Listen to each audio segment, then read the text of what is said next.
ajma'in, amma ba'du. Mohon maaf teman-teman,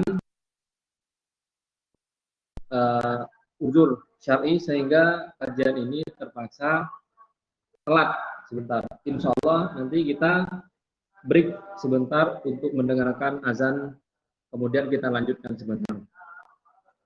Baiklah teman-teman, kita akan lanjutkan pembahasan hadis yang nomor ke-12 dari kitab Al-Arba'in An-Nawawiyah.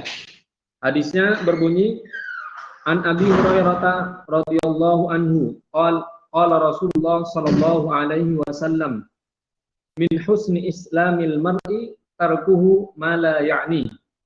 Hadis ini diriwayatkan oleh sahabat yang bernama Abu Hurairah radhiyallahu ta'ala anhu. Sebelumnya kita sudah bahas teman-teman, nama dari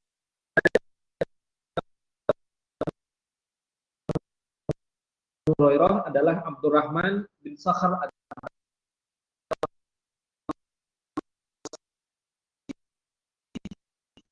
Beliau adalah salah seorang sahabat. Nah, inti dari kajian hadis ini, min husni islamil mar'i tarkuhu ma la ya'ni. Kata Rasulullah SAW, di antara ciri dari kesempurnaan iman seseorang adalah ketika dia sanggup meninggalkan apa yang tidak penting, baik untuk kehidupan agama ataupun dalam kehidupan dunia. Dari segi dunia tidak penting, maka itu harus kita tinggalkan. Contoh, ketika kita merasa penilaian orang terhadap kita tidak penting terhadap kehidupan kita, maka tidak boleh kita anggap omongan orang. Kata Imam Syafi'i, ketika seseorang terpengaruh dengan pujian manusia, bangga dengan pujian, atau dia tersakiti dengan hinaan, maka orang yang seperti ini bisa dikatakan orang yang belum ikhlas dalam beramal.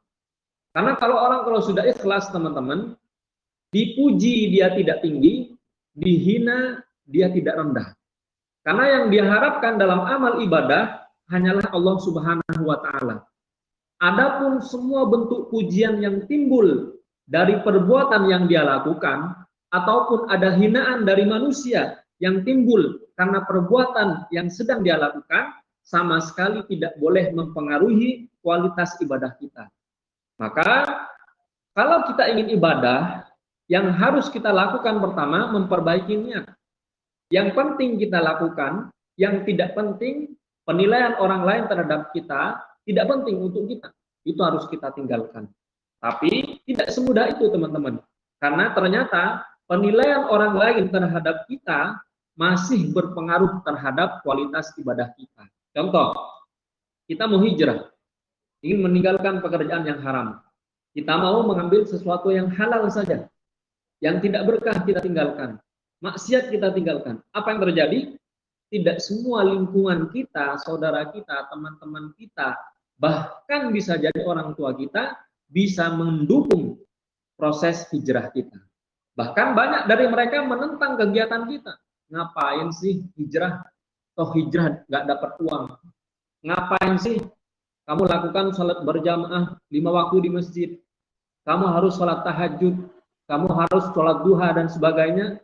Ngapain melakukan itu? Toh kalau kamu sholat berjamaah 5 waktu, kamu sholat duha, sholat tahajud, kamu gak dapat uang. Ngapain kamu dakwah? Toh kalau kamu dakwah, masalah kamu yang sedang kamu hadapi belum tentu beres.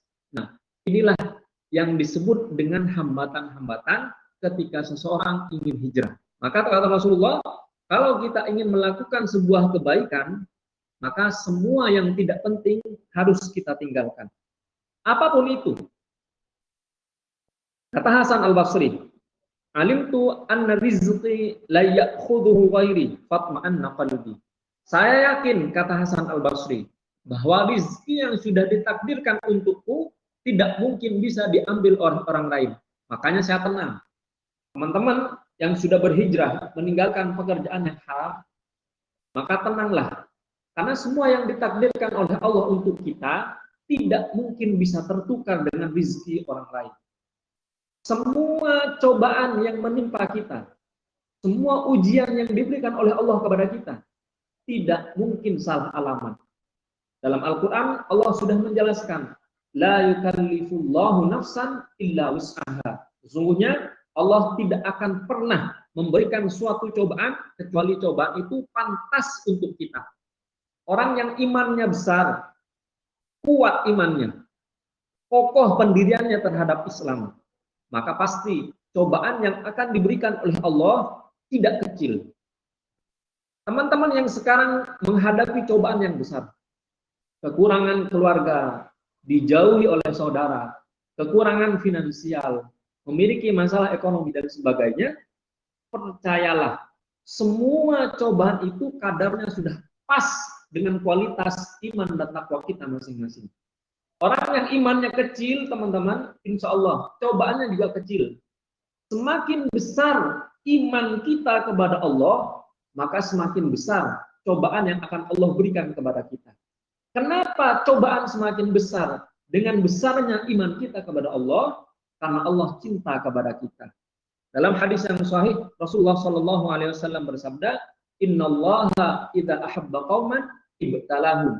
Sesungguhnya Allah ketika mencintai seorang hamba, maka hamba itu akan diberikan cobaan, akan diuji oleh Allah sampai dosa-dosa yang pernah dilakukan dihapus dan sampai derajat-derajat yang sudah dijanjikan dinaikkan oleh Allah Subhanahu wa taala. Dalam Al-Qur'an disebutkan kullu bani adam khata'un wa khairu khata'ina at-tawwabun, hadis riwayat Imam Tirmidzi. Semua kita pasti memiliki dosa. Semua yang hidup pasti pernah berbuat salah. Maka teman-teman yang pernah melakukan sebuah dosa, kecil ataupun besar, yakinlah semua dosa itu tidak mungkin terjadi kalau Allah tidak mengizinkan. Maka ketika kita diizinkan untuk berbuat sebuah dosa, kemudian kita diberikan di hari yang lain untuk bertaubat kepada Allah, maka yakinlah bahwa kesempatan yang diberikan Allah kepada kita bersamaan dengan janji ampunan Allah kepada kita yang bertaubat. Semua dari kita pernah melakukan dosa. Hanya Rasulullah Shallallahu Alaihi Wasallam yang tidak pernah melakukan dosa, karena beliau Nabi terakhir, Nabi sempurna yang dijamin oleh Allah Subhanahu Wa Taala, maksum, tidak pernah berbuat salah, tidak pernah berbuat dosa. Apa yang tidak penting yang harus kita tinggalkan? Perkataan orang lain. Dalam Al-Quran surat Qaf ayat 18 Allah berfirman, Ma yalfidhu min qawlin illa ladaihi raqibun atid. Tidaklah keluar dari mulut kita suatu perkataan kecuali ada dua malaikat yang mencatatnya, raqib dan atid. Yang bagus akan dicatat, yang tidak bagus juga dicatat. Maka ulama juga menyebutkan hatta anifal marid, sampai seseorang yang sedang sakit mengeluhkan, aduh sakit. Kata aduh ini teman-teman juga dicatat oleh malaikat. Pusing. Kata pusing pun dicatat oleh malaikat. Maka teman-teman yang sudah berhijrah, maka tinggalkan kata-kata yang tidak baik. Karena apa? Dalam sebuah hadis disebutkan, perkataan itu adalah sebuah doa. Kemudian doa itu diamini oleh para malaikat. Kata Rasulullah, fa innahu man wafaqa ta'minuhu ta'minul malaikah ufira lahu ma taqaddama min dzambih. Kalau seandainya perkataan kita bersamaan dengan aminnya para malaikat, maka ketika kita beristighfar kepada Allah akan diampuni dosa-dosa kita yang telah lalu. Nah, baiklah teman-teman, sejenak kita akan ambil kesimpulan sebelum kita tutup kajian kita. Apa yang bisa kita ambil kesimpulan dalam kajian singkat ini? Pertama, Rasulullah SAW menjelaskan kepada kita, tidak semua orang bisa menerima kondisi kita saat ini. Kita di bawah, dihina. Kita lagi tinggi, dipuji. Maka antara kehinaan dan pujian manusia sama sekali tidak bernilai di sisi Allah Subhanahu wa Ta'ala. Lalu bagaimana solusinya, Ustaz? Solusinya kita harus menghilangkan pujian manusia dan hinaan manusia. Orang yang masih terasa terpuji dengan pujian manusia, orang yang masih merasa terhina dengan hinaan manusia, maka sejatinya orang ini tidak memiliki nilai di sisi Allah Subhanahu wa Ta'ala. Penutup dari kajian kita sore hari ini, Ibnul Qayyim Al-Jauzi pernah berkata, Wa'lam annan nasa idza u'jibu bika fa innama u'jibu bi jamil sitrillahi alaik. Ketahuilah engkau para manusia, sesungguhnya jika ada manusia yang memuji engkau, fa'lam, ketahuilah bahwa manusia itu sedang memuji bagaimana indahnya Allah menutup semua dosa-dosa yang pernah engkau lakukan. Ini kajian singkat yang bisa kita sampaikan, teman-teman. Mohon maaf karena ada udhur syar'i sehingga kajian ini menyebabkan terlambat. Insya Allah besok pagi kita akan lanjutkan dalam hadis yang nomor ke-13 kitab Al-Arba'in An-Nawawiyah. Semoga yang kita lakukan hari ini pahalanya diterima oleh Allah Subhanahu wa taala, dosa-dosa kita diampuni dan derajat kita dinaikkan oleh Allah Subhanahu wa taala. Kita tutup dan doa kafaratul majlis. Subhanakallahumma wa bihamdika asyhadu an la ilaha illa anta astaghfiruka wa atubu ilaik. Wassallallahu ala sayyidina Muhammad. Assalamualaikum warahmatullahi wabarakatuh. Waalaikumsalam warahmatullahi wabarakatuh. Jazakallahu khairan.